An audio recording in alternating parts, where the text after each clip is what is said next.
والصلاة والسلام على أشرف الأنبياء والمرسلين وعلى آله وصحبه أجمعين. سبحانك لا علم لنا إلا ما علمتنا إنك أنت العليم الحكيم. لا حول ولا قوة إلا بالله العلي العظيم. رب اشرح لي صدري ويسر لي أمري واحلل عقدة من لساني يفقهوا قولي. اللهم افتح علينا بفتوح العارفين بك. اللهم اجعلنا من الذين يستمعون القول فيتبعون أحسنه. اللهم علمنا بما جهلنا وانفعنا بما علمتنا وزدنا علما نافعا يا رب العالمين. قال الشيخ المصنف الناظم رحمه الله تعالى ونفعنا به وبعلومه في الدارين آمين. Kitab baru yang kita pakai ni muka surat 24 baris 121. Kata musannif rahimahullah ta'ala, fil iktisabi wat tawakkul ikhtilif wa rajihu at-tafsil hasba ma 'urif.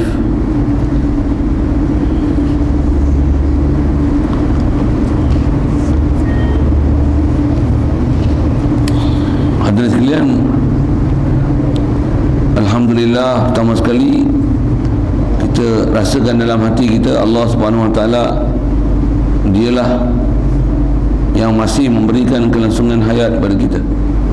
Syukur kita, Allah lah yang sentiasa hingga ke hari ini telah melangsungkan, menyebabkan kita ada hayat lagi atas muka bumi ini. Ya Allah lah yang satu-satunya boleh memberikan nikmat hayat kepada kita. Yang kita hidup ni Allah lah yang berikan sifat hayat. Yang kita hidup pun bukanlah oksigen menghidupkan kita, bukan makanan, minuman menghidupkan kita. Allah lah yang menghidupkan kita. Syukur kita juga kehidupan yang Allah SWT beri kepada kita dalam keadaan Islam, yang kita dah dapat Islam melalui mak ayah kita Islam, maka dapat Islam lah kita.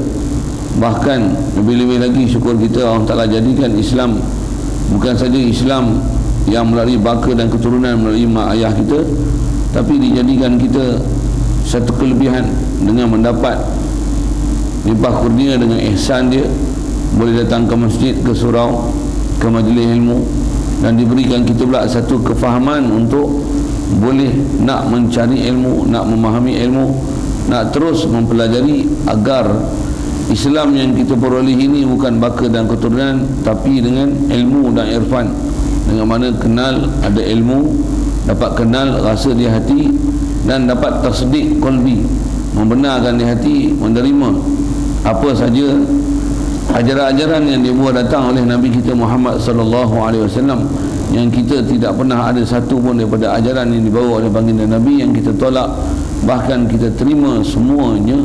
Dan dengan kita terima semua itu menyebabkan Allah SWT menjadikan kita boleh ada sabab untuk kita taat patuh pada perintah dia dan meninggalkan larangannya. Alhamdulillah, syukur juga pada Allah Ta'ala dijadikan kita dalam keadaan sihat, lapang masa, dan berikan satu kesempatan malam ni untuk boleh kita berada sekali lagi dalam satu majlis ilmu untuk kita meneruskan bacaan kitab daripada kitab Matan Jawharah Tauhid ni yang kita telah tertangguh sementara. Jadi insya-Allah kita manfaatkan pertemuan malam ni meneruskan bacaan kitab daripada kitab ni, insya-Allah. Kata musannif, wa fil iktisabi wat tawakkul ikhtilif wa rajihu tafsil hasba ma 'urif. Asal terjemah, telah bersalah-salahan ulama pada kelebihan berusaha dan bertawakal, dan yang lebih berat mengatakan dengan tafsil, sekira-kira yang telah diketahui akan dia, ketahui daripada kitab-kitab ulama. Hadirin sekalian, apa yang kita nak sambung ni insya-Allah adalah lanjutan daripada apa yang telah kita bicara lepas mengenai rezeki. Dasar ahli sunnah wal jamaah, rezeki adalah setiap apa yang Allah Ta'ala dah beri milik pada kita, dan dengan pemilikan itu dapat kita mengambil manfaat dengannya. Sama ada manfaat itu dengan kita belanja, yang belanja itu atas kata nama kita yang membelanja, ataupun manfaat itu kita makan, minum, pakai dan sebagainya. Itu adalah asas keilhafahaman Ahlussunnah wal Jamaah, berbeza dengan antara juga pelajaran yang telah kita bacakan dulu, fahaman Mu'tazilah yang mengatakan dah dinamakan rezeki dengan hanya sekadar milik. Mengikutkan kaedah Ahli Sunnah Jemaah, milik belum lagi dinamakan rezeki. Rezeki adalah sehingga tahap kita mengambil manfaat daripada apa yang telah kita milik. Baik, di atas lanjutan daripada bab rezeki itulah maka kita nak bicara malam ni, bicara tentang mana mengenai masalah mencari rezeki, mencari rezeki. Jadi bagaimana permasalahan mencari rezeki itu mengikut kaedah ulama Ahli Sunnah wal Jamaah. Macam mana pun kalau sebelum sebut bab masalah rezeki ini, ada perkara asas yang kita kena faham dalam permasalahan akidah mengenai masalah rezeki ni. Pertama, perkara yang sangat asas dalam bab akidah kita wajib i'tiqad bahawasanya apa yang ada pada kita lah ni semestinya adalah sesuatu yang telah Allah Subhanahu wa ta'ala tetapkan di azali. Betul tak? Kena pegang macam tu tak? Kalau ada prinsip dasar rukun iman yang ni dipanggil kaedah apa ni? Beriman dengan apa ni?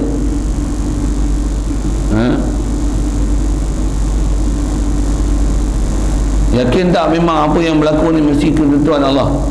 Mesti semua ni dalam ilmu Allah, semua kita ni dulu dalam maklum Allah, dalam ilmu Allah Ta'ala, dan kita semua ni dalam iradah Allah Ta'ala. Yakin tak? Berapa yakin? 100% yakin ke ada persen yakin? 100%. Boleh ragu tak? Kalau ragu apa masalah? Kafir tu weh. Maksud apa? Maksudnya kita telah menolak salah satu prinsip rukun iman. Rukun iman ni kita dah belajar prinsip awal-awal kitab dulu. Apa dia? 6 tolak 1 apa?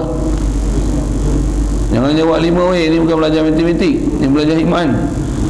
6 tolak 1 kosong. Jadi kalau kita tak beriman, kata Allah Ta'ala ni memang telah sabit apa yang berlaku pada kita semua dalam ilmu dia dan semua dalam kehendak dia azali lagi. Yang itulah istilah qada, juga nisbah ilmu. Dan bila berlaku sekarang ni, itu adalah Allah terbalik sebut tu, itu adalah takdir Allah Ta'ala. Yang kita duk pakai mana takdir Allah Ta'ala, dia takdir azali lagi. Dan apa yang berlaku ni dia melaksanakan, dia qada'kan kepada kita mesti tepat dengan ilmu dia dan kehendak dia. Yakin tak macam tu? Yakin. Dalam masa yang sama juga dulu lepas kita dah belajar, walaupun kita beriman dengan qada' dan qadar ni, tidaklah menafikan usaha dan ikhtiar yang ditaklif pada kita untuk kita buat, untuk kita cari, untuk kita berusaha berdasarkan kaedah peraturan yang Allah Ta'ala bagi. Jadi atas muka bumi ini dengan nama sabab musabab ditaklif tak kita. Misalnya kalau bodoh buat apa? Belajar, lapar, makan. Ni gelap ni, buat apa? Buka lampu, buka tak menyala juga, tukar bab. Okay. Pandai pun. Bukan beriman aja kan? Tentu azali lah, orang Ta'ala kata terang-terang lah macam tu kan. Salah akidah tu, akidah bodoh tu. Pasal apa? Pasal kaedah kita ditaklif pada kita untuk membuat usaha ikhtiar, untuk membuat sabab musabab. Walau bagaimanapun kita wajib i'tiqad bahawasanya yang menghasilkan kepada kita adalah bukan sabab musabab. Yang menghasilkan kita apa yang kita usaha, siapa? Allah. Musabbibul asbab adalah yang memberikan hasil pada kita. Kalau kita lapar makan nasi, siapa bagi kenyang? Allah bagi kenyang. Kalau kita lapar. Kalau dahaga minum air, siapa bagi hilang dahaga? Butuh minum air, buat apa? Sabab. Dan kita memang wajib kena feel, kena rasa sungguh bahawasanya yang bagi hilang dahaga ialah Allah, bukannya air. Siapa-siapa yang duk i'tiqad air hilang dahaga, nasi mengenyangkan, ubat menyembuhkan, lampu menerangkan, aircon menunjukkan, dia tak rasa langsung tu orang salah. Ni apa nama ni? Syirik weh. Pasal menduakan orang salah, menduakan perbuatan, menduakan fa'il, menduakan sifat, menduakan zat, menduakan wujud zat. Nak syarah tu agak panjang sikit kot istilahnya. dasar yang kita duk faham adalah menduakan perbuatan, menyembuh, memberi cahaya, menyejuk, mengenyang, menghilangkan dahaga. Kaedah ni sunnah wal jamaah, dan memang ini adalah akidah kita, pasal kita beriktikad dengan hukum akal, kita tak iktikad dengan hukum adat. Apa dia? Walaupun kita lapar makan nasi, kita wajib berpegang Allah lah yang bagi kenyang, bukan nasi. Alasan pun kita dah belajar dulu sekali lalu, kalau sebut balik, kenapa pula bukan nasi yang mengenyangkan? Kerana kalau nasi yang mengenyangkan, setiap orang makan nasi mesti kenyang. Ada orang makan nasi tak kenyang-kenyang, ada orang yang tak makan nasi pun kenyang, ada orang yang makan tak macam mana pun ghalibnya makan nasi kenyang. Contohlah dengan bahasa begitu, walaupun atas ghalibnya begitu, di atas kata ada kadang-kadang tak makan pun kenyang, kadang-kadang makan pun tak kenyang, menunjukkan bukan makanan mengenyangkan. Kalau makanan mengenyangkan, apa akan jadi? Makan je mesti kenyang, tak makan mesti lapar. Jadi bila ada yang menyalahi peraturan itu, nak menunjukkan bahawasanya kalau kita makan bukan makanan mengenyangkan, kerana ada ketika tak makan pun kenyang, ada ketika makan pun tak kenyang, menunjukkan bahawasanya pasti ada yang mengenyang, dan yang mengenyang itu bukan makanan. Kaedah kita dalam akidah, siapa yang mengenyangkan? Allah. Untuk kita makan nasi, minum air itu apa nama dia? Sabab, usaha, ikhtiar. Jadi dekat kita memang asal perintah Allah Ta'ala, diperintahkan kita membuat usaha dan ikhtiar, membuat kasab. Paling besar usaha ikhtiar yang ditaklif pada kita, paling besar tuan-tuan, yang ni memang istilahnya tak disuruh kita berserah semata-mata pada Allah Ta'ala. Apa dia? Ilmu. Satu, kalau bodoh macam mana? Wajib belajar. Apa hukum belajar? Wajib. Apa hukum belajar? Apa hukum belajar? Wajib apa? Ada hukum belajar sunat tak? Tak ada. Semua wajib. Apa dalil? Talabul ilmi faridah. Tak ada belajar yang sunat ni. Tak ada. Kalau belajar ada yang kalau tak wajib atau atas nama sunat harus pun belajar hukum-hukum dunia, yang tu ialah kot. Ada pun belajar bab agama, tak ada hukum belajar bab agama ini, sama ada memang ilmu agama ataupun ilmu alat untuk faham agama. Hatta belajar alif bata sekalipun dia akan jadi hukum wajib. Cuma wajib tu atas huraian panjang dia, ada nama wajib fardu ain, ada nama fardu kifayah. Macam mana pun tak ada ilmu yang sunat kalau bab agama ni. Dalam bab agama ni tak ada hukum ilmu yang belajar dia adalah sunat, bahkan belajar dia adalah wajib. Boleh tak kita belajar ni kita berserah pada Allah Ta'ala, tawakal, boleh tak? Tak boleh. Tak boleh. Sebab apa? Wajib atas kita usaha. Macam mana pun hati kita, walaupun dapat usaha, wajib akidah yang kita tak boleh ubah. Apa dia? Walaupun kita belajar bersungguh-sungguh, menghafal, mengulang, datangi majlis, istilahnya bersungguh-sungguh, tahan lapar, puasa hari-hari, apa saja tu, menulis, menyalin, menghafal, belajar, menghadap guru, tumpu perhatian, soal, jawab, semua sabab untuk dapat ilmu tu telah kita usahakan. Bila kita dapat ilmu, dapat faham, dapat reti, dapat proses, dapat sesuatu atas nama dapat faham, dapat pula melaksanakan dalam kehidupan, siapa bagi? Allah. Okey, siap. Itu dasar akidah kita. Yang tu memang tak boleh ubah. Yang tu memang tak boleh kacau, tak boleh usik tu bab tu. Maksud tak boleh usik ni, dia adalah satu pegangan yang sampai mati. Inilah pegangan kita. Apa dia? Asbab walaupun kita buat, tapi kita tak berpegang dengan asbab, kita pegang dengan musabbibul asbab.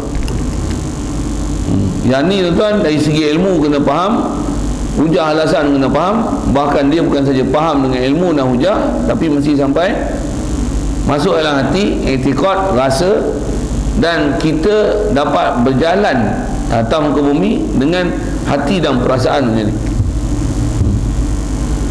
Hati dan perasaan macam mana? Yang kata kalau katalah kita berjalan jalan kaki, tiba-tiba ada orang semawa naik kenderaan, bukan kenderaan sampai ke dia, kita bukan orang sampai yang kita, Allah yang bagi sampai kita, Allah yang tentukan kita. Ada orang datang mengambil buncingkan kita untuk naik motor ke naik kereta. Kalau bas, kita tunggu bas datang, siapa bagi sampai? Allah bagi sampai, bukan bas bagi sampai. Cuma nak dapat perasaan ni senang ke susah? Senang. Untuk memang ingat 24 jam itu. Senang ke susah? Selalunya ilmu ni kadang-kadang duduk di mulut saja, duduk majlis ilmu je, turun aja, keluar je majlis ilmu, macam mana? Habis lah. Macam mana nak bagi sentiasa ada lekat dalam hati, dan kita hidup dengan berjalan di atas akidah ini, dan akidah ni tak pernah lekang daripada hati sanubari kita. Macam mana nak buat? Dan dia mesti ada yakin dan praktikal. Betul lah ayat tu. Yakin tu, ilmu mesti mantap, dan praktikal. Untuk praktikal ni nak buat macam mana? Kena latih hari-hari sebut. Hari-hari datangkan. Hari-hari hadirkan. Setiap apa kita buat, datangkan. Nak makan je, aku makan dengan nama Allah. Allah yang bagi kan. Bila makan kita sihat, Allah yang bagi sihat. Kita nak mengantuk ni, minum kopi. Macam mana? Allah yang bagi hilang mengantuk. Bukan kopi hilang mengantuk. Untuk kita yakin semua, bukan saja di hati, kadang-kadang terpaksa sebut dengan mulut. Pasal apa? Pasal sebut dengan mulut ni baru dia kukuh, baru dia beringat. Dia sebagai reminder untuk boleh ingat dalam hati. Macam mana pun bab tu memang ada latihan yang kena ikut, ada guru yang sepatutnya ajar, ada mursyid yang sentiasa membimbing kita untuk kita boleh dapat sentiasa berasa di hati akidah kita pada Allah Ta'ala dalam bab ni. Macam mana pun atas dasar ilmu macam ni. Dan sebab kita nak wajib dapat, memang sepatutnya setiap orang Islam kita wajib ada pegangan ini, dan sebenarnya inilah kekuatan orang Islam yang tak ada pada orang yang bukan Islam, yang tak ada pada orang yang bukan beriman. Kalau orang beriman memang inilah akidah dia. Yang inilah satu akidah yang takkan ada melainkan daripada mereka yang benar-benar menerima ajaran dan asuhan daripada silsilah mengikut ajaran Nabi dan Rasul alaihi wassalatu wassalam. Semua Nabi dan Rasul inilah ajaran akidah dia. Yang bila Nabi Rasul macam ni, pewaris Nabi, para ulama, awliya Allah, inilah ajaran akidah mereka yang mengatakan Allah lah yang muasir kulli syai. Dialah beri bekas setiap satu. Yang kata apa? Makhluk bukan ilah, makhluk tak ada sifat uluhiyah, makhluk tidak boleh memberikan mudarat dan manfaat. La dar wala nafi' illa Allah. Tiada siapa boleh beri mudarat, tiada siapa boleh beri manfaat melainkan hanya Allah. Wajib berpegang, wajib intiqad, wajib tanpa ada sebarang perubahan sampai mati. Inilah pegangan kita. Itu dasar akidah. Jadi kita nak bicara ni, bicara bab apa? Bab rezeki. Bila bab rezeki, atas kita bicara bab akidah, dengar lah. Rezeki orang Ta'ala dah tentu belum? Itu nak kena cari ke tak kena cari? Bab rezeki yang ni yang kita nak bicara.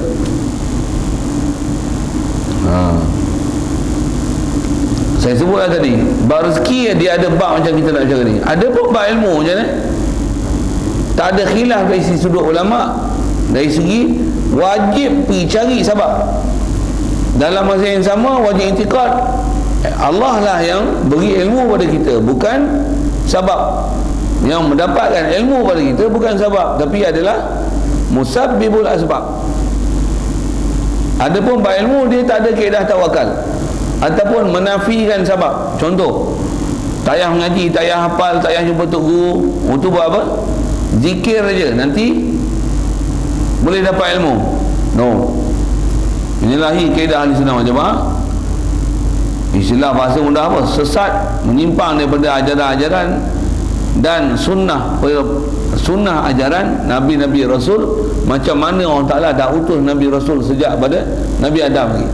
Kerana semua Nabi dan Rasul tak pernah tinggal proses nak dapat ilmu dengan sebab. Khususnya Nabi Rasul. Nabi Rasul semua dapat ilmu dengan belajar lah, berguru lah. Ada tak Nabi Rasul yang tak berguru? Apa maksud dia? Wajib belajar dengan berguru, wajib belajar dengan mencari sebab.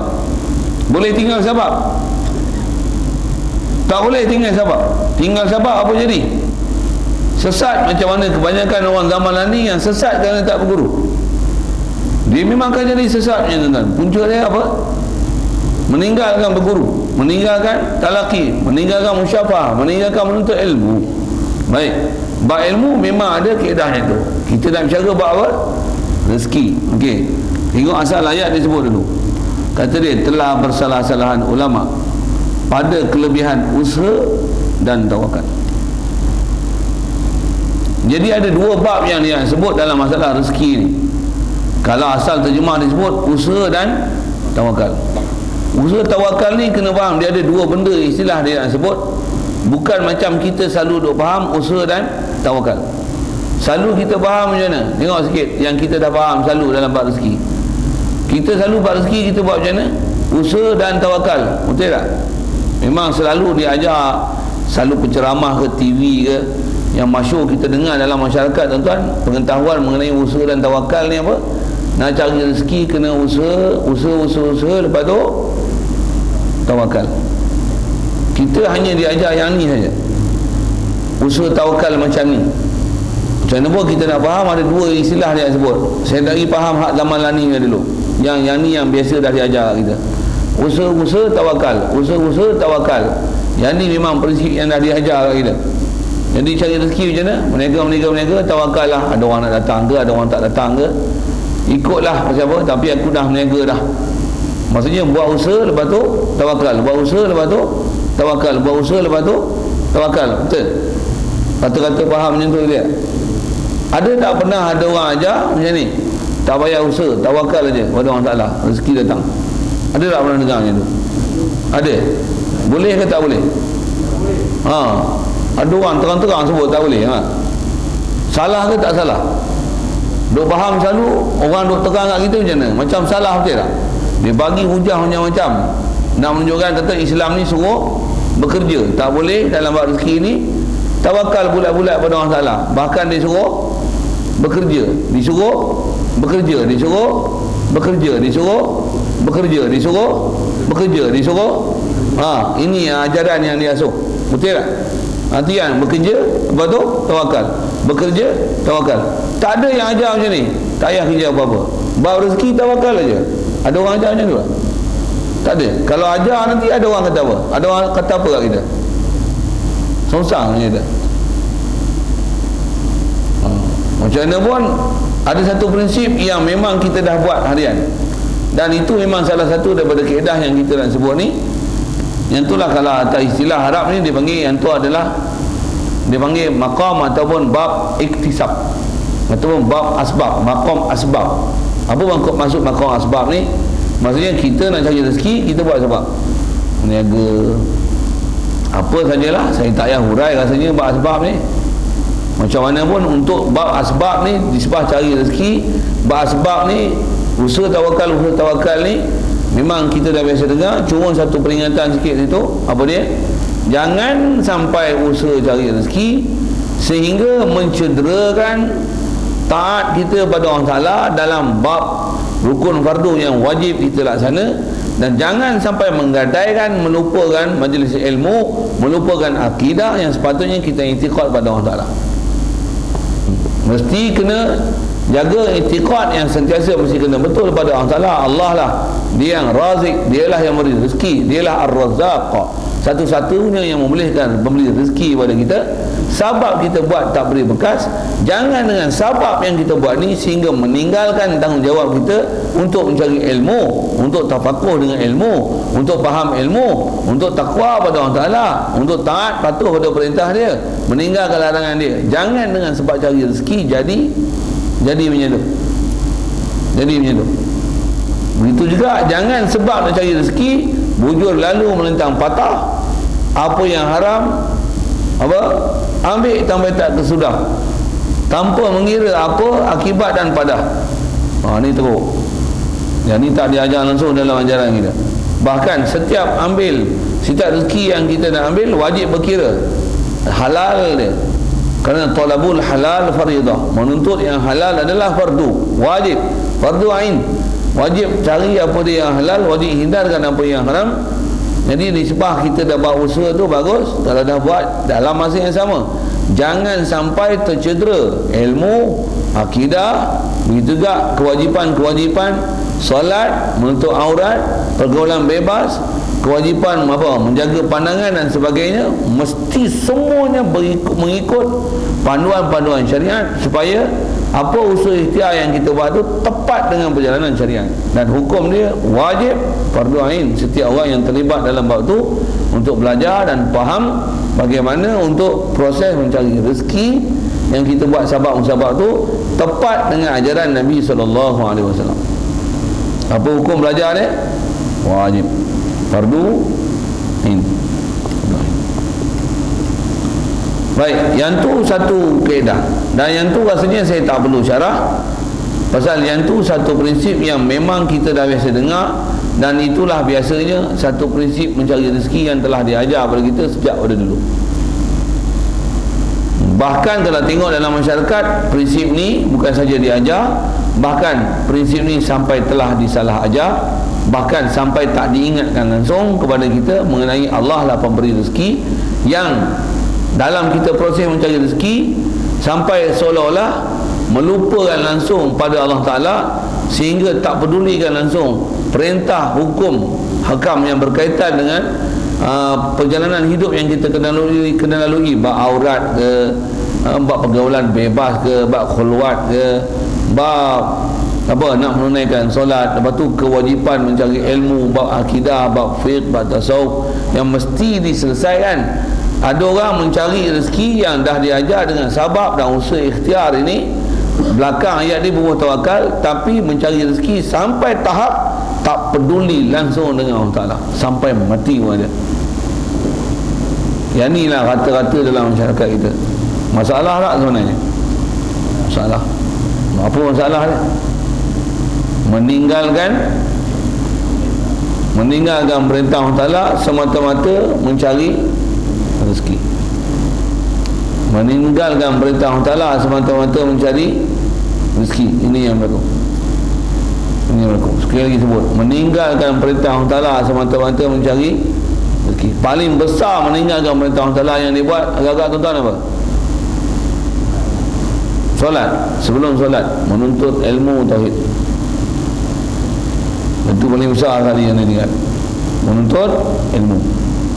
Dah tak ada ilmu, macam mana nak solat? Kalau ada ilmu solat pun dia tak boleh solat. Pasal apa? Pasal dia tak ada ilmu tauhid, yang dengan ada ilmu tauhid tu mendorong dia solat. Pasal sebut sembahyang, susah ke sembahyang? Orang yang tak main sembahyang ni agak-agak dia memang tak tahu sembahyang ke dia tahu sembahyang? Tahu. Apa pasal dia tak sembahyang? Pasal iman, pasal tauhid. Dia tak boleh tauhid ke Allah Ta'ala. Antaranya apa? Dia tak boleh tawakal pada Allah Ta'ala. Jadi masalah dia apa? Masalah tawakal. Pasal apa? Dia berpegang kepada asbab lebih daripada tawakal. Bahkan seolah-olah asbab itulah Tuhan dia. Asbab ni seolah-olah memiliki sifat uluhiyah. Asbab ni seolah-olah memiliki sifat ketuhanan, yang asbab ni lah menyebabkan dia dapat rezeki. Kalau dia tak buat asbab, dia tak dapat rezeki. Ni masalah tuan-tuan umat. Kalau aku tak kerja, aku nak makan apa? Ramai tak macam tu? Kalau aku tak kerja, apa aku nak bagi anak bini aku makan? Lepas tu terpaksa lah cik kerja. Lepas tu macam mana? Tak sembahyang. Masa pun tak sembahyang, sibuk lah. Tak cari makan pun susah juga. Lepas tu kalau pergi sembahyang pun susah juga. Jadi pada dia hak mana susah lagi? Tak makan tu lagi susah. Biar tak sembahyang tak apa, biar tak menuntut ilmu tak apa. Salah dah akidah. Dah sesat belum? Sesat gila kan? Seolah-olah yang menunaikan hajat dan keperluan dia siapa? Rezeki ke Allah? Rezeki tu yang menunaikan hajat dia. Kalau atas sabab tu yang menunaikan hajat dia. Seolah-olah bukan Allah yang memberikan rezeki. Allah bagi rezeki ke sabab bagi rezeki? Yang ni bagi betul. Satu dalam proses yang kita duk ajar selalu ni pun, yang kata usaha tawakal, sebenarnya ada cedera dalam bab akidah dari sudut mana? Sudut mengiktikadkan sebenarnya yang memberi rezeki adalah Allah, bukan sabab tu yang beri rezeki. Kerana kata-kata dalam masyarakat kita, walaupun digunakan bahasa usaha ikhtiar, lepas tu tawakal, usaha tawakal, tapi usaha tu sebenarnya dia buat dengan tanpa ada tawakal. Bahkan dia berpegang dengan usaha dia lah yang memberi rezeki. Bahkan dengan Allah Ta'ala tak pernah ada hati, tak pernah ada dalam hati yang dia berpegang maksudnya Allah Ta'ala lah memberi rezeki pada dia. Satu, bila dia tak usaha, dia susah hati. Pasal apa? Pasal dia yakin dengan usaha dia. Inilah rata-rata akidah umat Islam. Rosak tak? Rosak. Macam mana pun proses, walaupun kita yakin pada Allah Ta'ala pemberi rezeki, tetapi untuk mendapatkan dia dengan kita buat usaha ikhtiar, ini adalah salah satu perjalanan mengikut ahli sunnah wal jamaah. Tetapi bukan perjalanan ahli sunnah wal jamaah melakukan usaha dan ikhtiar untuk mendapat rezeki sehingga tak pedulikan pada segala perintah Allah Ta'ala, khususnya menjadi ilmu, solat, menuntut aurat dan sebagainya, dan apatah lagi sehingga mengiktikadkan sebab usaha yang dia buat itulah beri rezeki pada dia. Allah seolah-olah tak ada kena-mengena dengan dia, walaupun kadang-kadang tak pernah keluar pada mulut kata Allah tak ada kena-mengena, tapi itulah akidah dan fahaman dia, kerana dia tak pernah mengisbatkan Allah Ta'ala dalam bab memberi rezeki tersebut. Istilah isbat ni apa? Dia tak pernah rasa dalam hati Allah lah bagi rezeki. Kalau dia memang ada itikad itu, agak-agak dalam proses dia cari rezeki, dia tinggal solat tak? Dia tinggal majlis ilmu tak? Kenapa dia tak tinggal?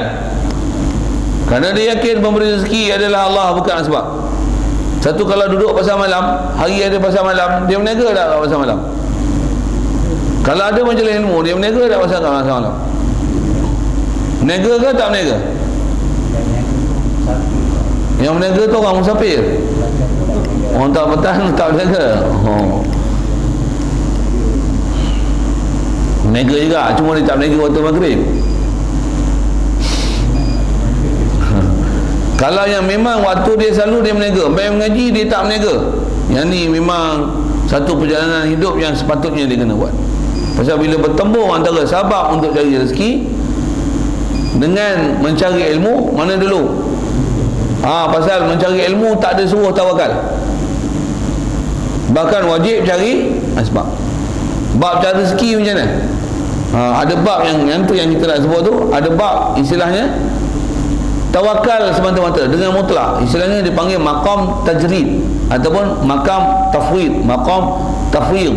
Kita tarkil asbab, meninggalkan sebab. Kalau bab rezeki ada bab macam tu, rezeki ada bab macam tu. Tapi kalau ilmu macam mana? Ilmu tak ada bab macam tu. Satu antara, katalah harian mencari, berniaga cari rezeki, ilmu tak pun harian mencari ilmu, tapi bila bertembung ilmu dengan rezeki, dia tinggalkan mencari rezeki, mencari ilmu. Pasal apa? Jangan tak tahu, antara sebab dapat rezeki adalah mencari ilmu. Antara sebab dapat rezeki adalah mencari ilmu, dan sebab rezeki yang Allah Ta'ala jamin dengan mencari ilmu adalah lebih besar daripada sebab cari rezeki itu sendiri. Boleh faham saya cakap apa? Sebab mencari ilmu itu adalah pintu rezeki, lebih besar daripada sebab mencari rezeki itu sendiri. Itu berniaga pasal malam dengan majlis ilmu, kena berpegang macam ni. Baik aku pergi majlis ilmu, ilmu pun dapat, rezeki pun Allah Ta'ala jamin. Berbanding dengan kita pergi berniaga pasal malam, dah lah orang tak main, ilmu pun tak dapat, barang pun tak laku. Ini satu akidah yang kalau dalam masyarakat tuan-tuan, memang sedikit orang mendapat pahaman yang betul ni.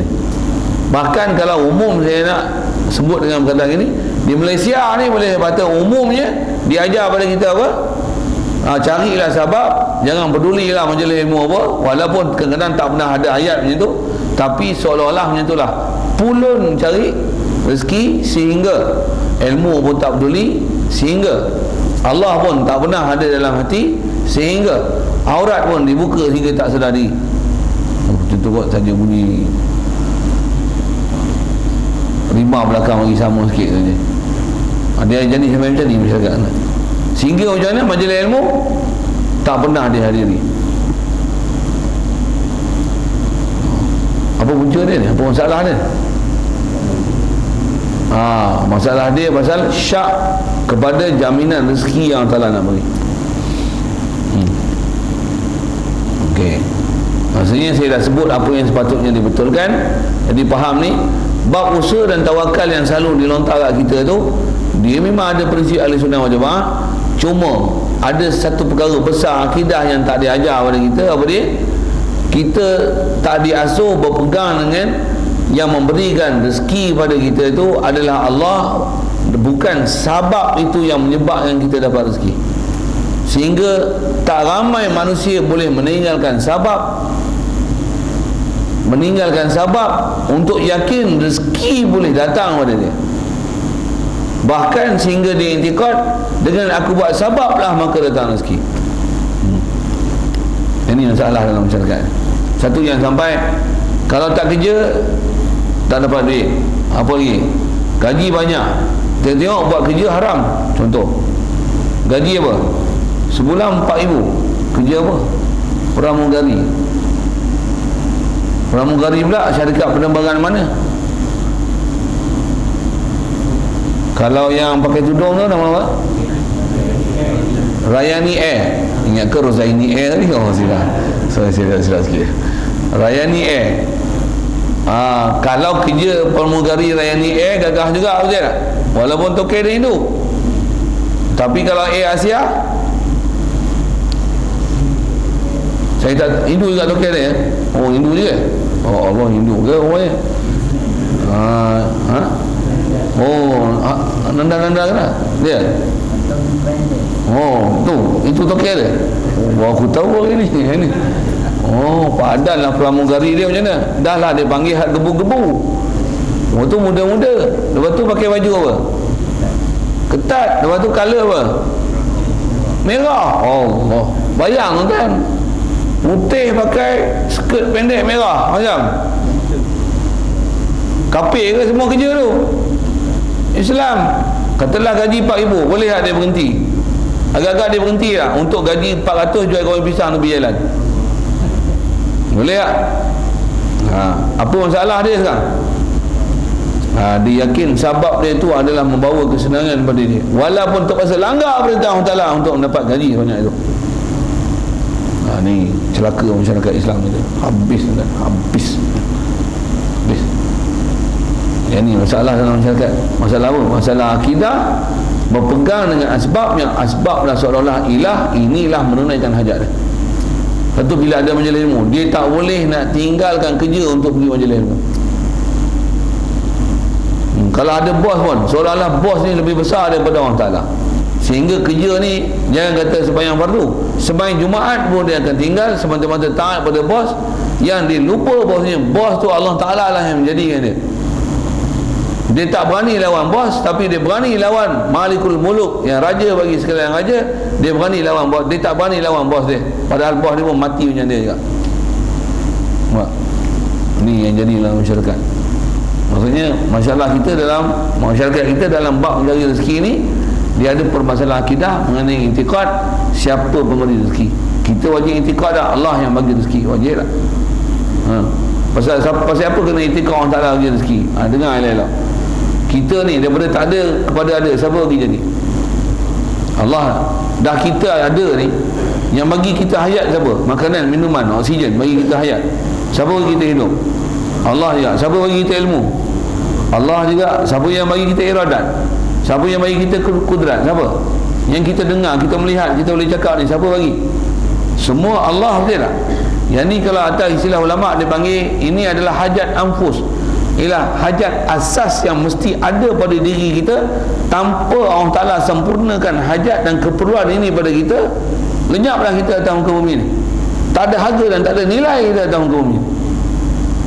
Kalau hayat dia bagi, ilmu dia bagi, iradat dia bagi, kudrat dia bagi, sama dia bagi, basar dia bagi, kalam dia bagi, dia bagi tujuh sifat-sifat kesempurnaan ni kat kita, rezeki dia bagi.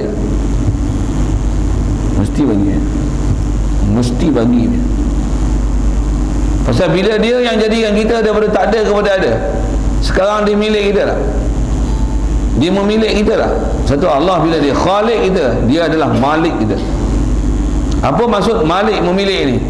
Memilih pasal dia yang buat daripada kita tak ada kepada ada. Jadi pemilik kita siapa? Allah tak? Dan dia memilih kita. Adakah lepas dia memilih kita dan jadikan kita, dia lepas kita begitu saja? Tak. Kita lah ni sentiasa dalam urusan Malikul Muluk. Apa urusan Malikul Muluk? Kita hidup ni, kita bernafas, siapa urus bernafas kita? Jantung kita bergerak, siapa urus jantung kita bergerak? Makanan kita masuk dalam perut, boleh serap protein apa sebagainya, jadikan darah, daging, buang yang ni jadi urea, yang ni jadi peluh, yang ni jadi macam ni, siapa yang urus? Allah lah. Dia yang khalik kita, dia yang malik kita, maksudnya dia memilik kita dalam masa yang dia milik, maksudnya dia urus dan dijadikan apa yang selayaknya untuk kita dan keperluan kita, tanpa ada sesaat dia tinggal dengan kita untuk kita buat urusan kita sendiri. Dia malik lah. Bila dia khalik, dia malik, dia bagi rezeki lah kita. Dia bagi. Wajib tak yakin macam tu? Wajib yakin. Wajib yakin. Apa saya nak fokus tu kepada Allah lah yang razik. Dia yang beri rezeki pada kita. Wajib berpegang macam tu lah. Pasal dia dah jadikan kita, dia memilih kita. Agak-agak dia sia-siakan lah kehidupan kita atau bumi dengan dia bagi kita mati kemunduran. Sikit lagi berfikir, manusia yang ada atas muka bumi ni kebanyakan mati ke buluh ke mati lebih pada makan, lebih makan. Semua mati lebih makan dia. Sebut tuan-tuan lah ni, siapa mati ke buluh lah ni? Ada? Dulu kita biasa dengar Ethiopia lah, apalah kan. Sebenarnya mati kebuluran ke tu? Macam mana pun Malaysia mati pasal apa? Kebuluran. Semua mati pasal lebih makan. Darah tinggi, kencing manis, gout, stroke, apa-apa, semua faktor lebih. Tak ada satu pun faktor kurang. Semua faktor lebih. Betul tak? Jadi orang Ta'ala bagi tak rezeki dan hajat kita sepatutnya dia bagi tak? Bagi. Bahkan kita dah tuntut lebih daripada apa yang dia bagi. Kita dah ambil lebih daripada apa yang sepatutnya kita ambil. Satu, kita jadi penyakit macam-macam. Yang ilmu sepatutnya kita cari, kita tak cari. Satu, kita sampai meninggalkan suruhan dia pasal apa? Pasal apa yang manfaat untuk kita cari, kita tak cari. Apa yang dijamin dia nak beri dah cukup dah untuk kita, kita pergi cari lah tu. Sedangkan yang tu dia tak apa suruh cari. Boleh nampak keadaan kita sekarang macam mana? Okey, masa saya dah selesai sebut tu. Baik, satu lagi keadaan mencari rezeki. Yang ni yang bahasa dia, kita ambil sikit bahasa kitab dulu rasanya. Kita apa? Bersalahan ulama pada kelebihan usaha. Satu. Jadi usaha ni kalau asal bahasa Arab ni iktisab, kita membuat kasab. Yang ni dipanggil maqam sabab ataupun maqam ikhtiar, maqam iktisab. Maqam sabab ni ialah maqam yang saya sebut di awal tadi, yang itu adalah kebiasaan dia ajar pada kita. Apa dia? Buat usaha. Tak ada duit, pergi cari, niaga, apa seumpamanya. Yang ni ialah dipanggil maqam asbab. Maqam asbab. Baik. Bersisih ulama mengenai masalah usaha. Ini satu keadaan. Dan tawakal. Tawakal ni kalau ikut adalah kaedah kedua yang kat Malaysia saya sebut tadi, tak diajar langsung kat kita begitu. Umumnya tak diajar. Walaupun ada orang ajar, tapi umumnya tak diajar prinsip tawakal ni kat kita. Kita diajar yang nama usaha tawakal, itu istilah dalam kitab yang tu dia panggil maqam asbab, maqam iktisab, maqam ikhtiar.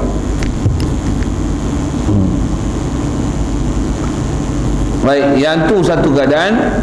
Satu keadaan lagi dipanggil maqam asbab, maqam tawakal. Dipanggil juga maqam tafwid.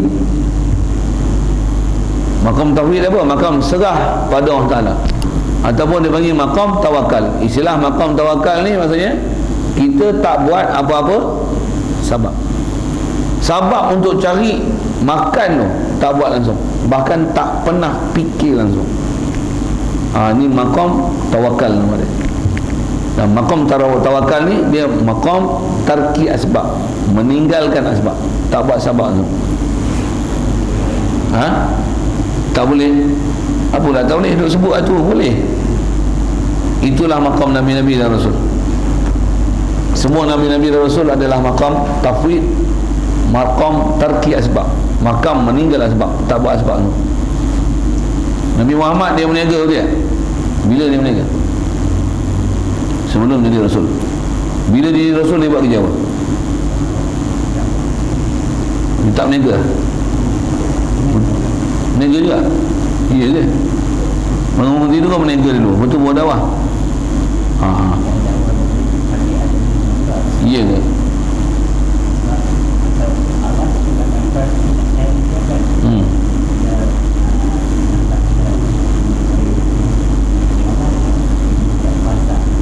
Pergi cari kat pasar. Bukan dia duduk kat pasar, bukan dia berniaga kat pasar. Dia buat kat pasar apa? Wallahualam. Bukan berniaga. Dia pergi kat pasar apa? Dakwah. Apa kerja yang Rasul buat selepas dia berniaga, dia jadi Rasul? Tak ada kerja lain lah, dakwah je. Nabi Nuh apa kerja dia?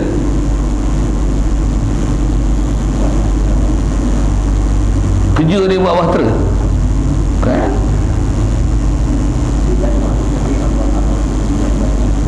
Yelah. Tapi apa kerja untuk cari makan dia? Tak pernah kerja, tak pernah sebut obat tu. Tak pernah sebut tu. Nabi Isa kerja apa? Nabi Musa kerja apa? Nabi Ayub kerja apa? Nabi Khidir kerja apa? Nabi Yaakob kerja apa?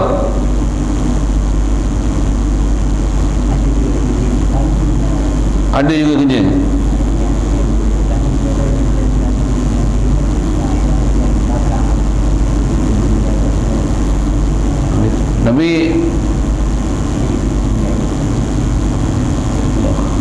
Nabi Yusuf kerja apa?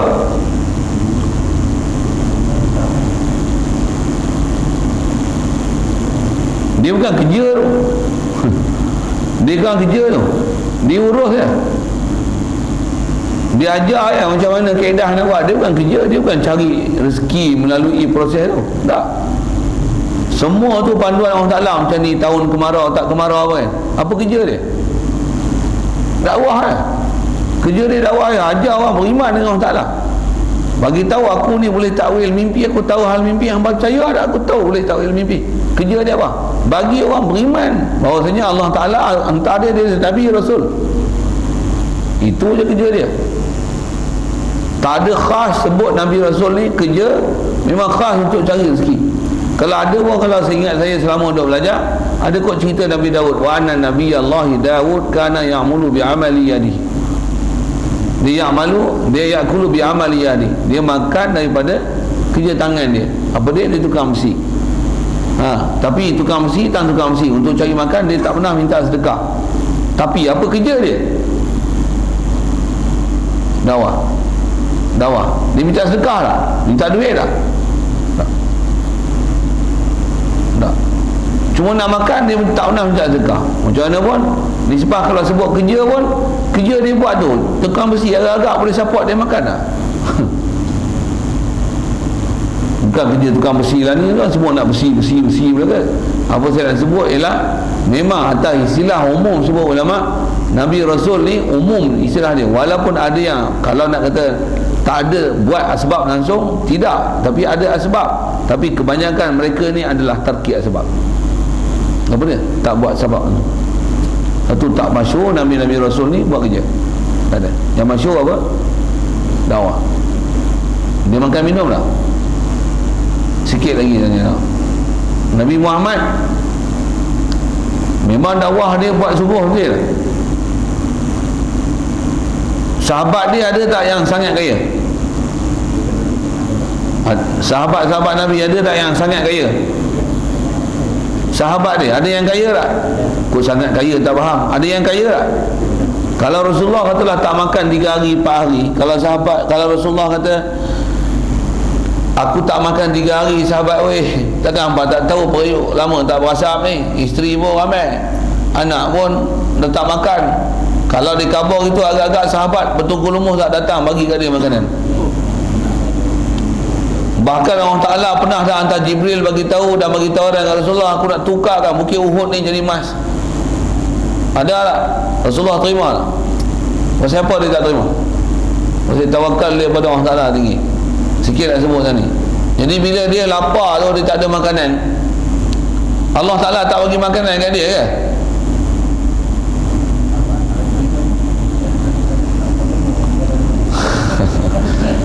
dia lapar tu Allah Ta'ala tak bagi makanan dekat dia ke? Sahabat keliling ni kalau tak tahu keadaan Rasulullah. Sahabat ni antara orang yang sangat prihatin dengan Rasulullah lah. Kalau Rasulullah tak minta pun sahabat bagi tak? Bagi. Kalau sahabat bagi kat Rasulullah pun, Rasulullah buat apa agak-agak? Jawab. Buat balik.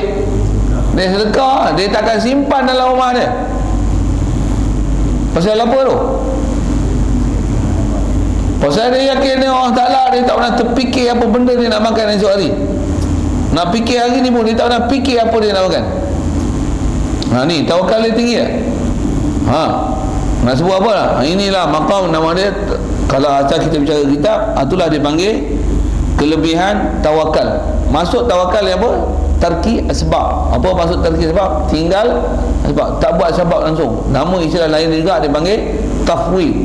Maksudnya apa? Serah diri pada Allah Ta'ala tanpa buat apa-apa sabab rezeki. Sabab rezeki yang zahir tu, berniaga, kerja, ternak apa, kambing apa, tak buat langsung. Tak buat langsung. Ini adalah maqam tawakal nama dia, ataupun maqam tafwid. Tafwid. Fawadah maksudnya serah pada Allah Ta'ala mutlaknya tanpa ada buat sebarang usaha. Makam ni juga alim-alim ulama, tutup guru, awliya Allah, sama kan? Sama, tutup guru semua macam ni. Macam mana pun ada ketika kita tengok ada asbab, ada tarkih asbab, tapi ghalabah orang yang alim ulama, tutup guru, tabah Nabi Rasul, kebiasaan hal mereka adalah tafwid ataupun tarkih asbab ataupun tawakal. Tawakal macam mana? Rasulullah pernah isyarat tawakal ni macam mana tawakal burung. Dan Rasulullah pernah bagi isyarat hadis kat kita, dia kata apa? Lau tawakkaltum haqqa tawakkuli la razaqakum kama yurzaqut tayr tusbihu hibasan wa tumsi bitanan aw kama qala. Kalau kamu tawakal pada Allah Ta'ala, maksudnya berserah diri pada Allah Ta'ala betul-betul dalam masalah rezeki, haqqa tawakkuli, tawakal tawakalnya, la razaqakum kama yurzaqut tayr, nescaya Allah Ta'ala akan beri rezeki kepada kamu seperti mana dia beri rezeki kepada burung. Tusbihu himasan, pagi-pagi perut kempeh, wa tumsi bitanan, dan balik petang perut boceh. Bunyi belah hulu sikit, perut boceh, perut kenyang, perut kenyang. Dan ni tahu apa? Dipanggil tawakal burung. Burung pernah fikir tak? Simpanan esok hari untuk anak dia, untuk bini dia? Tak. Umumnya ini sifat burung. Walaupun ada burung yang simpan juga makanan. Burung apa simpan makanan? Tak tahu. Burung belatuk. Dia tebuk kat pokok, mana buah yang dia nak simpan pada musim yang buah biasanya tak ada musim tu, dia ambil, dia simpan siap dalam lubang. Tuk. Yang tu burung yang dia bukan tarkih asbab, itu burung yang buat asbab. Binatang pun umumnya semua tawakal. Ada juga binatang Allah Ta'ala bagi buat yang sabab saja. Ambil sebut binatang ni nak menunjukkan dua-dua makam tu ada. Macam mana pun burung belatuk, dia buat cari asbab, dia lupa dah dengan Allah Ta'ala. Okey, dah ambil hak tu kan. Manusia kalau buat asbab macam mana, lupa dah dengan Allah Ta'ala. Bakui burung ni. Bahkan kita hina kita sampai kita tak boleh nak tawakal macam mana burung yang lain. Burung pati, ayam, itik. Bukan pernah fikir nak simpan esok. Ada tak dia simpan patuk, simpan bawah tanah ke, cakau-cakau kamboi. Esok bangun pagi kata dia, makanan aku dah siap. Ada tak macam tu? Tak ada. Kita ada. Kita stok seminggu siap dalam peti. Macam kena setahun memang peti pun ada. Kalau duit macam mana? 10 tahun simpan tak gaduh cari duit pun tak apa dah. Dah. Dan tawakal kita, tawakal dengan duit kan tawakal dengan Allah Ta'ala. Jawab elok. Berpegang dengan duit tu salah dah akidah. Walaupun duit tu asbab, tapi kita berpegang dengan duit tu berpegang dengan Allah Ta'ala katanya. Jangan berpegang dengan duit. Pegang dengan duit salah. Kalau kita ada katalah 4 bilion, 2.6 bilion lah 4 bilion ni nampak angka lebih besar pada waktu, payah juga lawan tokeh ni. Ada simpanan 2.6 bilion, rasa lega tak? Rasa lega kat duit 2.6 bilion tu. 2.6 bilion ni Tuhan ke? Ada sifat uluhiyah ke?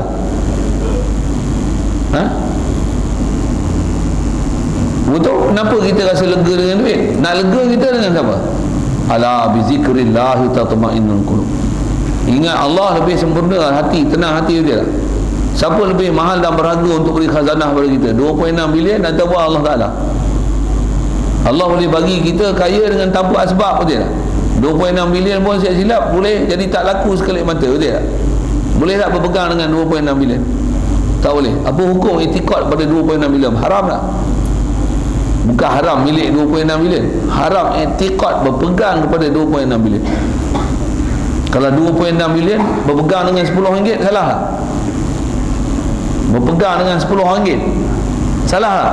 Tak ada RM10 ni yang matilah aku, lagi salah gila ya. Kalau 2.6 bilion berpegang pun salah, RM10 pun salah tak?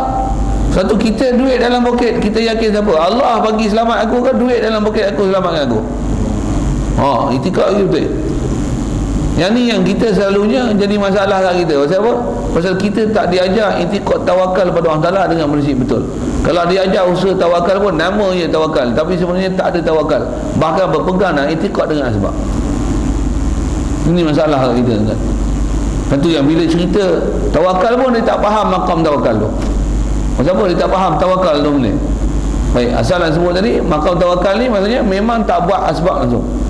Macam mana pun dua-dua asbab ni adalah, maksudnya dua-dua cara dalam pelaksanaan mencari rezeki ni, dua-dua ada kelebihan masing-masing. Yang tu yang disebut asal telah bersalahan ulama. Maksudnya khilaf ulama pada nak melebihkan makam asbab ataupun makam tawakal. Saya nak guna istilah tu lah kat sini. Makam asbab maksudnya buat sebab, kerja, berniaga dan sebagainya, dan makam tawakal. Ada ulama kata makam asbab lebih, ada ulama kata makam tawakal lebih. Contoh pun dengan apa saya sebut tadi, umum kita tengok macam mana Nabi-Nabi, Rasul, tutup guru, awliya, ulama, apa dia duduk makam asbab ke makam tawakal? Dia orang duduk makam tawakal. Walaupun begitu ada juga asbab yang dia orang buat. Tok guru tu sebut tok guru, ada ulama, Nabi, Rasul. Rata-rata orang awam macam mana? Apa martabat dia? Makam asbab. Bahkan cedera di asbab sampai meninggalkan perintah Allah Ta'ala. Yang ni masalah. Yang tu masalah. Kalau atas kita bicara ni, di atas kata lebih, orang yang kalau duduk makam asbab sekalipun dia tak pernah langgar perintah Allah Ta'ala, yang tu baru ada kelebihan. Dengan sebab cari asbab, meninggalkan perintah Allah Ta'ala, apatah lagi bodoh lalu melintang patah yang haram pun dia kedah, yang ni tak pernah disuruh dalam syarak, dan bukan ajaran Islam, dan bukan kaedah ulama ahli sunnah wal jamaah.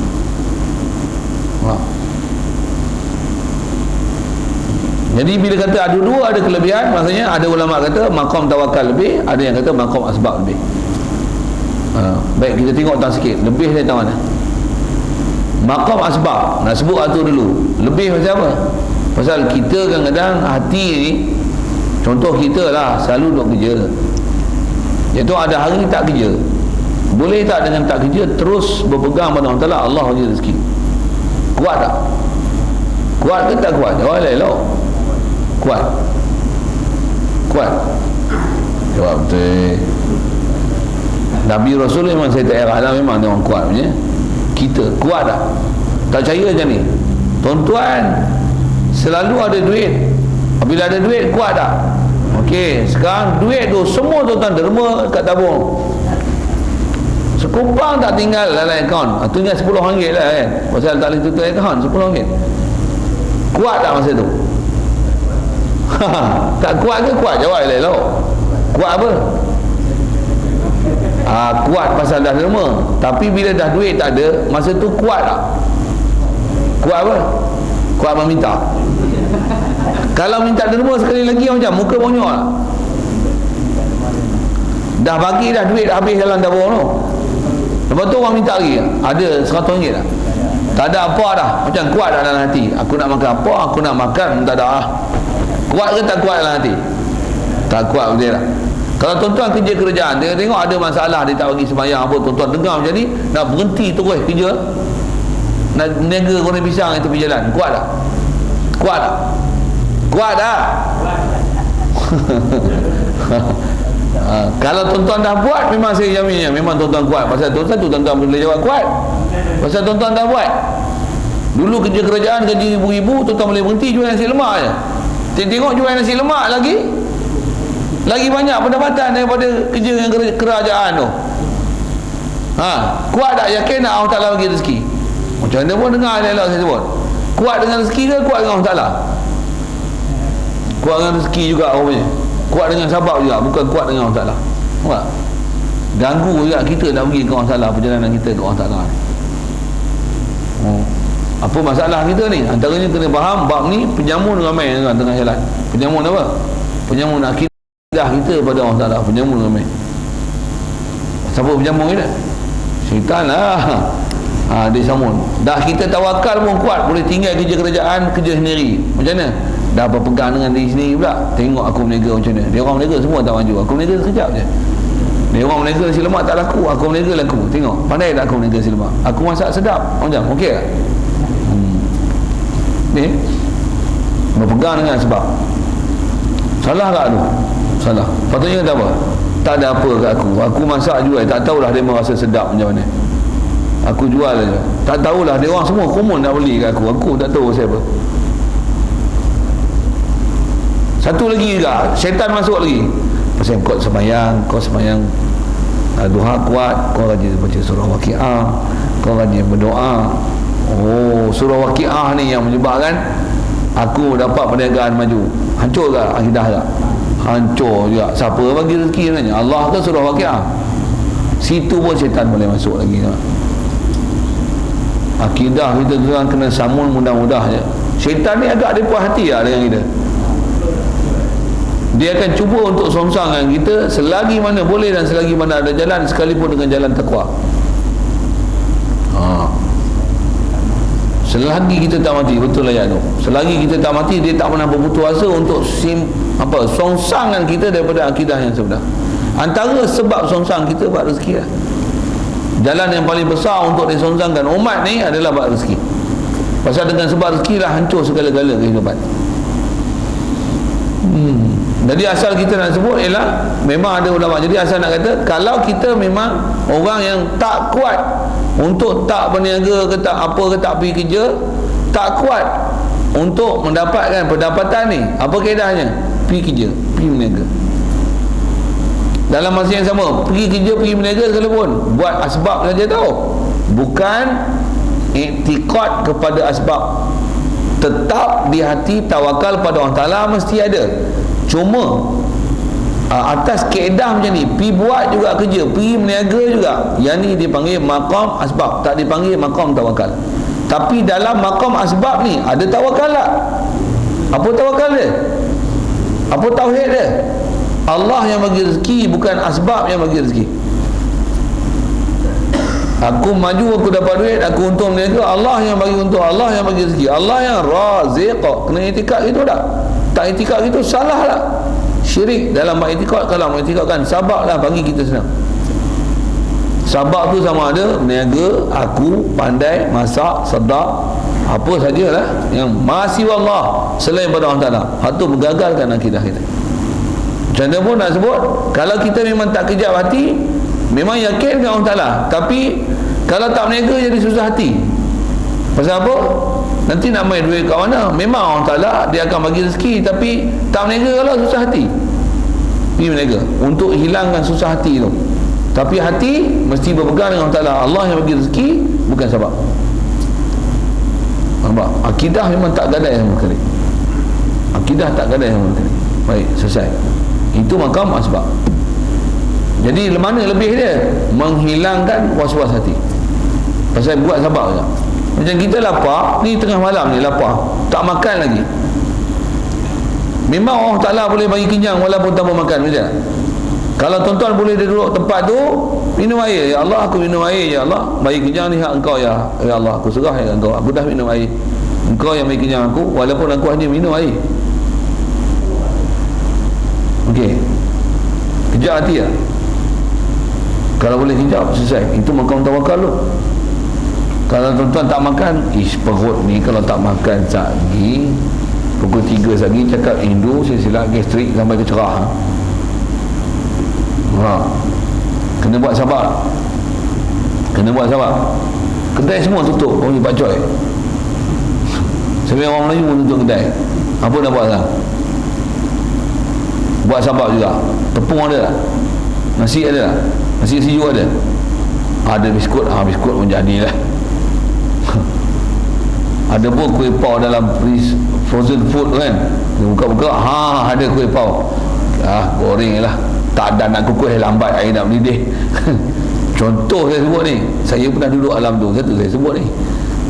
Ataupun tepung ada, tepung, jerang minyak, ambil tepung, bubuh gula, buat air, blender dengan tangan dia, berasap minyak tu, kecilkan api untuk terbalikkan dia. Lepas tu Bismillahirrahmanirrahim. Okay. Siapa pergi kenyang? Siapa pergi hilang lapar? Allah. Tu asbab kena makan je tak? Tak makan tak sedar hati. Buat makam asbab. Tu makam asbab nama dia. Boleh? Faham? Nak cerita makam asbab. Walaupun makam asbab, akidah betul ya?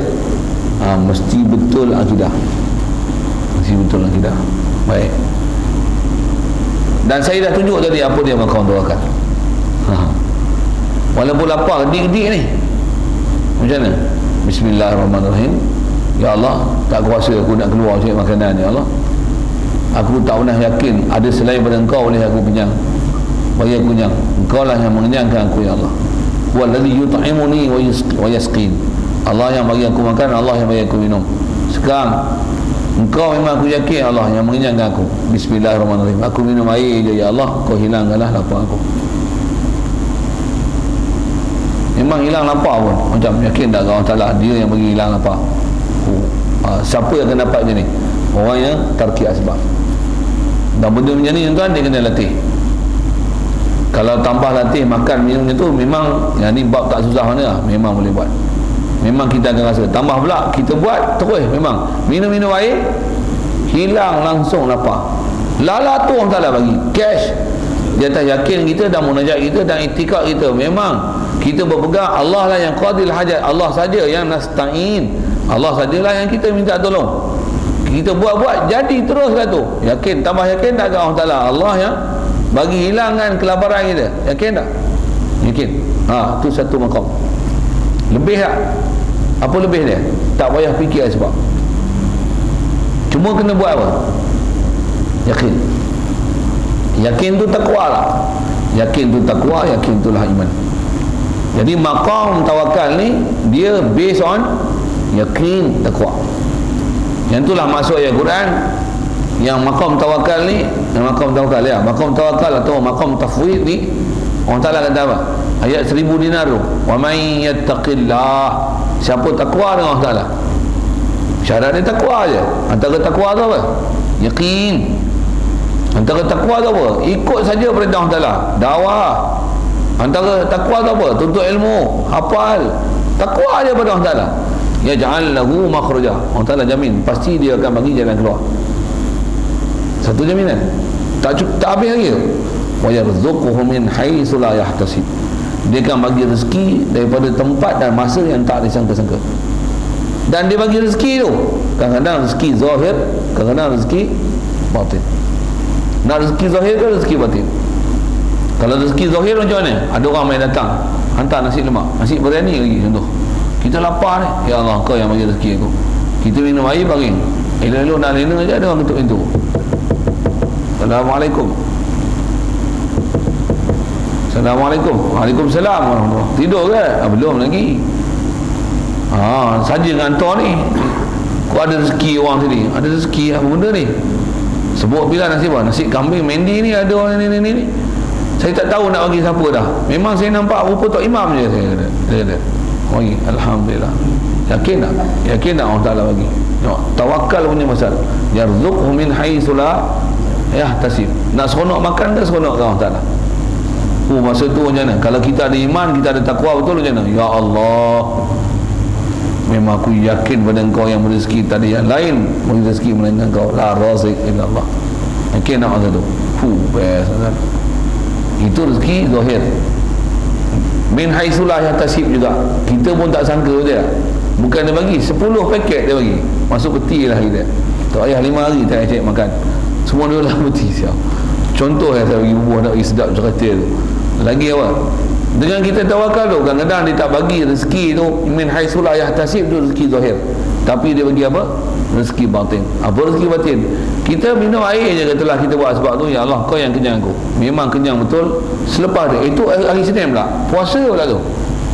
Puasa pula tu. Tak buat sebab untuk bersahur apa pun. Bersahur pun minum air. Ya Allah, aku dah memang puasa. Ya Allah, aku yakin Kau yang tegakkan tulang belakang aku, Kau yang hilangkan lapar aku. Tiada yang boleh beri lapar dan mengenyangkan kelaparan aku melainkan Engkau, ya Allah. Hanya malam tadi pun minum air je, puasa pun hanya minum, sahur pun minum air saja, dan berpuasa hari itu. Buka puasa pun tengok minum air sejuk je, tapi badan kuat. Yakin tak Allah Ta'ala? Dapat rezeki dah, yarzuq dah, dia bagi rezeki dah. Min haitsulah yahtasib dah. Rezeki apa tu? Zahir batin. Pasal apa yang batin dia? Yakin sesungguhnya memang tak minum air pun kenyang, tak makan nasi pun kenyang, walaupun hanya minum air. Orang macam ni dia hanya akan rasa siapa yang pernah buat dan rasa. Dan latihan guru, bimbingan perlu, guru perlu. Ada orang, ada tempat, ada ketika macam ni sangat bagus untuk dia. Satu dua ilmu kita tahu lah. Pasal ada tempat yang kadang kita kena duduk makam tawakal, kadang-kadang kena duduk makam asbab. Dua-dua ada kelebihan, itu yang disebut. Dan yang lebih berat mengatakan, pendapat yang lebih kuat mengatakan ada tafsil. Ada tafsil tu maksudnya macam mana? Ada huraian. Memang ada ketika kita kena duduk makam tawakal, ada ketika kena duduk makam asbab. Tapi jangan duduk makam asbab sehingga meninggalkan perintah Allah Ta'ala, dan jangan duduk makam tawakal kerana malas untuk cari asbab. Dua-dua kena jaga. Dua-dua syaitan boleh masuk. Dua-dua syaitan boleh masuk. Satu, kalau kita tak pandai, dapatkan nasihat pakar macam mana nak duduk makam ni. Dua-dua makam kena minta nasihat pakar. Guru bangsa mursyid mesti ada. Kalau kita selama ni duk cari asbab sampai tak ada ilmu, sampai bodoh langsung buat ilmu syarak, sembayang pun tak boleh jaga, macam mana? Kencing pun tak kerti nak basuh, air mutlak pun tak kenal, macam mana ni? Teruk lah masalah lah. Pergi cari elok-elok siapa boleh tunjuk jalan kita, jalan kebaikan, macam mana nak kaedah tawakal dan masalah sebab. Pergi cari, wajib betul-betul ilmu, wajib pergi cari orang boleh tunjuk jalan kita, jalan sebenar.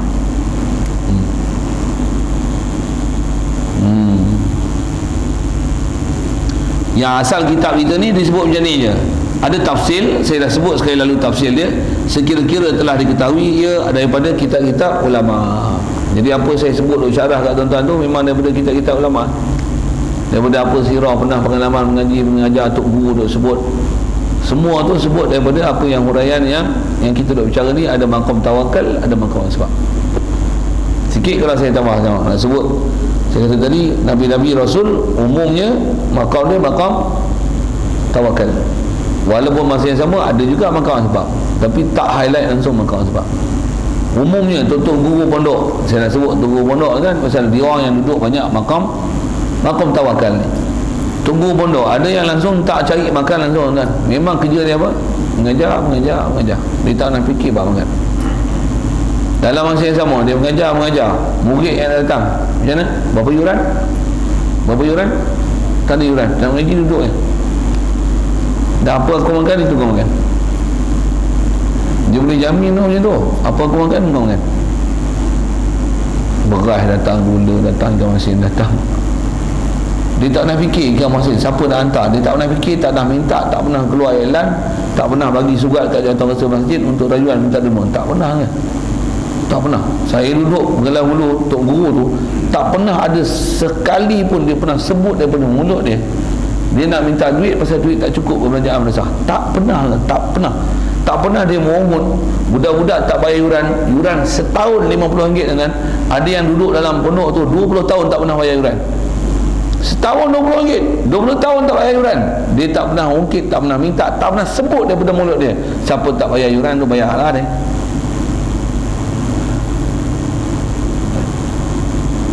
Akhir hidup dia sampai tengah hari pun dia bagi makan nasi free. Main mengaji macam mana? Niat, ada pondok kosong tak? Mari je main mengaji, ada tempat kosong. Boleh jamin kan? Kalau asrama kita, kalau sekolah kerajaan ada lah gitu. Dia orang duduk memang makan tawakal, memang tawakal gila. Dia tak pernah fikir apa benda dia nak makan. Tahu-tahu lagi kenuri nak 40 orang budak pondok dengan kita-kita sekali, dengan tawakal dia tu, dengan kita-kita sekali dapat rezeki. Itu sebelum zuhur. Lepas zuhur lagi satu lagi wajib kenuri, dan 40 orang lagi disuruh pula orang ni pergi cari 40 orang. Lagi malam lagi ada lagi pintu rezeki buka lagi, makan kenuri sampai terpaksa tolak. Sorry kami dah kenyang melampau, tak larat lagi kenuri.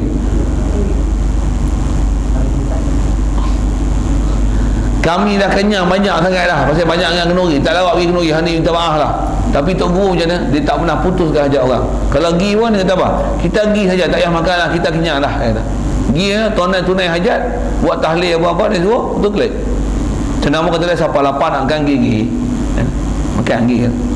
Dah lapar sangat, makan gigi lah. Tapi macam mana? Dia tak pernah putuskan harapan orang. Buat kan? Kalau dia pergi pun, dia puasa macam mana? Dia tak tolak harapan orang untuk tunaikan hajat. Dia akan tunai, dia pergi buat tahlil, dia balik. Tawakal lah. Kalau ikut sayang, kadang kepala kambing ada, lauk kambing ada, macam-macam masak untuk Tok Guru makan. Macam dia pernah terfikir lah, sayang ni tak makan rugi pula. Ada lah. Tak ada hati tawakal. Tawakal dia tu anak bini dia siap boleh makan, bawa balik siang. Siang 4 tingkat tuan, siap lauk boleh makan sekeluarga, esok pun boleh support makan lagi. Pasal tawakal dia. Boleh makan. Kalau dia makan, dia seorang je makan. Tu pun sekali bila saya tak balik cirit. Contoh. Tapi dengan sebab dia tawakal, buka puasa, siap anak cucu semua boleh makan, esok pun lauk tu ada lagi. Sebab tawakal dia. Sebab tawakal dia dulu tak ada harta benda, tapi dia meninggal, tanah dia berapa puluh hektar kan? Kebun kelapa sawit tak ada, bendang ada, tanah rumah ada, hak dusun doyan ada, hak kebun getah ada. Macam mana? Macam-macam tawakal. Kalau saya nak cerita kat dia, cerita hal dia, yang masa hidup dia tak pernah terfikir nak kebun, dia tak pernah fikir nak bendang. Orang main tawar diri untuk jual tanah tu kat dia, dia duit pun tak ada, tapi bila orang ni tawar, orang ni bayar. Ada orang ni bayar, ada orang ni bayar, ada orang ni bayar, ada orang ni bayar. Ada je. Sampai dia jadi milik harta, dia pun tak pernah terfikir harta tu nak dapat kat dia. Ni perjalanan ulama' dan awliya. Dunia cari dia. Ya, betul. Itu yang jamin. Allah Ta'ala jamin ada. Wa may yattaqillah. Tapi syarat dia takwa. Dia mengajar bersungguh tak? Dia pun ahli mengajar, dan dia memang mengajar, dan dia memang mengajar, dan dia bersungguh mengajar. Siang, malam, pagi, petang mengajar. Umumnya bahasa 24 jam mengajar. Dia tak nak fikir yuran, dia tak nak fikir apa. Fikir apa? Mengajar macam mana nak bagi orang pandai dengan ilmu yang dia ada, menyebabkan manusia kenal Allah Ta'ala dan boleh takwa kepada Allah Ta'ala.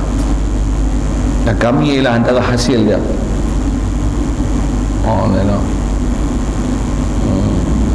Dan dengan sebab dia buat tu, dan kata dia punya tawakal macam mana?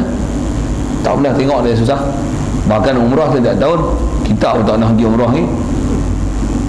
Budak tu bukan seorang, dengan bini dia, dengan anak dia, dengan menantu dia, ini. Saya sabit dia tak biasa panggil. Kata tak pernah tengok dia susah, tak pernah tengok Tok Guru susah. Pasal apa? Dia duduk makam tawakal. Yang yarzuqhu min haitsu la yahtasib. Tapi syarat dia betul apa dia? Wa man yattaqillah, takwa betul. Kita kalau nak ambil tahap ni, pastikan takwa Allah Ta'ala tu betul-betul. Cuma sikit peringatan tadi saya sebut awal kata pasal syaitan jaga dia akan buat macam ni. Dia nak bagi kita test. Kalau itu jadi Tok Guru bagus aku pun nak pergi mengajar lah. Contoh, nak mengajar apa? Mengaji pun tak kerti lagi. Nak mengajar kan, pasal apa? Dia mengajar pun pasal apa agak-agak? Pasal nak kata macam mana Tok Guru nak kata. Macam Tok Guru, macam mana Tok Guru dapat kata, dia pun nak kata macam Tok Guru juga. Lepas tu dia buat apa? Mengaji lebih kurang, lepas tu mengajar, lepas tu nak tawakal konon.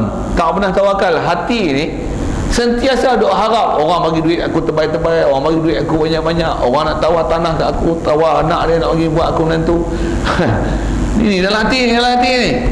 Yang Tok Guru tu tak pernah fikir apa pun, memang lillahi ta'ala. Sampai bertolak pula, sampai dah nikah pun orang bagi tawaran, lepas tu orang nak bagi menikah lagi macam mana? Maaf, aku takat ni seorang ni pun aku tak dapat belah lah, tolak. Dunia cari dah, kita macam mana? Dalam hati ni macam mana? Begitu subur dunia. Buat kono nak tawakal macam mana? Habis, hancur. Rupanya cinta dunia dan cari dunia. Ni kat kita kan. Itu kalau atas kita bicara selesai dah kitab ni. Maksudnya memang ada dua kedudukan tu.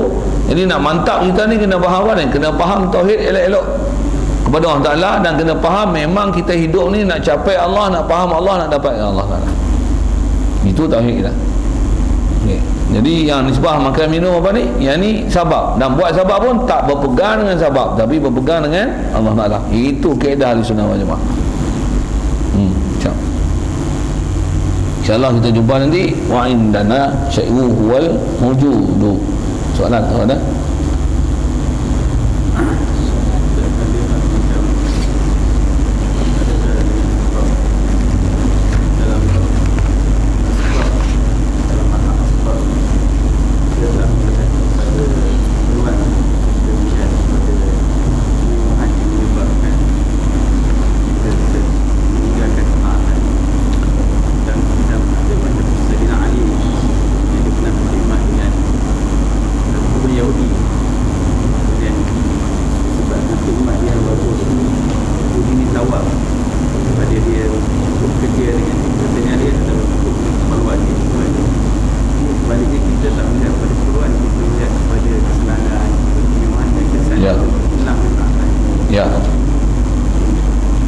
Ayat soalan ni macam mana? Itulah kita melihat ya. keperluan tapi kepada kemewahan.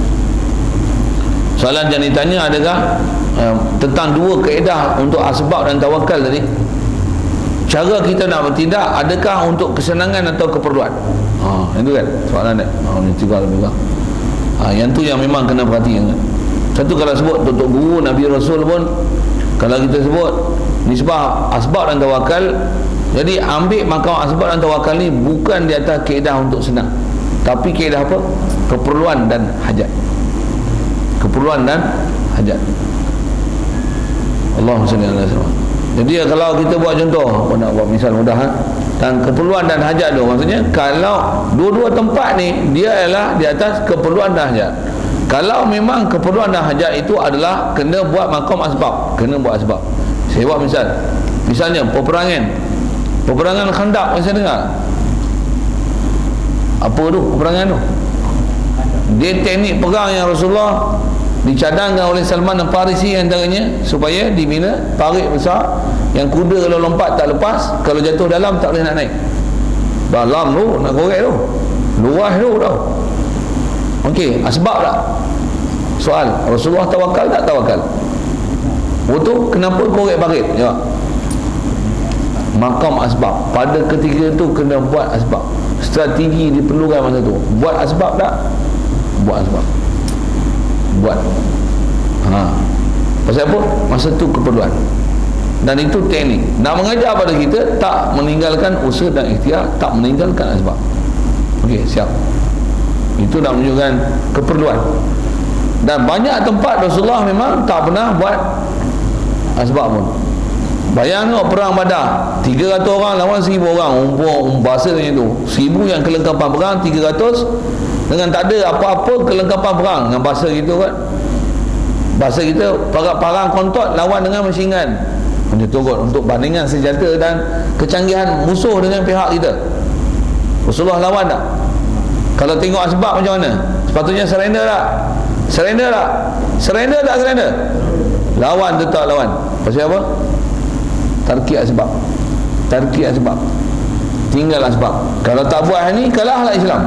Lawan tak? Lawan dengan apa? Lawan dengan takwa. Lawan dengan doa. Ad-doa silahul mu'min. Kalahlah musuh perang Badar. Perang Badar. Kalahlah musuh. walaupun banyak. Janji Allah Ta'ala betul tak? Kam min fi'atin qalilatin walabat fi'atan katsiratan biiznillah. Berapa banyak kumpulan sedikit mengalahkan kumpulan banyak dengan izin Allah Ta'ala. Jadi maksudnya memang ayat ni keperluan. Rasulullah perang Uhud buat strategi tak? Buat strategi, menang tak? Tentu ada yang kalah tak?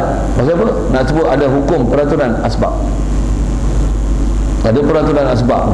Jadi nak kata apa? Bila tinggal asbab, masalah. Jadi asbab memang pensyariatan dia, kita ada asbab. Dan ada tempat macam mana? Abaikan asbab. Dan ada tempat bila buat asbab, berpegang dengan asbab, kalah dalam perang, macam perang Hunain. Wa yauma Hunainin iz a'jabatkum kasratukum. Pada perang Hunain, mereka, para sahabat ni dan semua orang Islam yang ada pada zaman tu kagum dengan bilangan angka mereka yang ramai nak lawan buat kafir. Dia orang kata apa? Mudah je. Perang-perang macam mana? Kalah. Pasal apa? Iz a'jabatkum kasratukum. Sedangkan sepatutnya menang kalah macam mana? Serah pada Allah Ta'ala, tak berpegang dengan sebab. Kena masa tu tarkib asbab. Walaupun asbab nak menang ada, tak berpegang dengan sebab. Tafwid pada Allah Ta'ala. Jadi kalau kita faham makam asbab dan makam tawakal ni, semua tu nak mengajar kita nak dapat apa? Nak dapat Allah, nak dapat yakin dengan Allah Ta'ala. Bukan yakin pada asbab, bukan yakin kesenangan. Betul lah tu. Cuba, ada apa kita tengok? Ya, lupa. Dah ya. Biar dulu lah. Okey. Wallahu a'lam. Sambung fikah kita insya-Allah.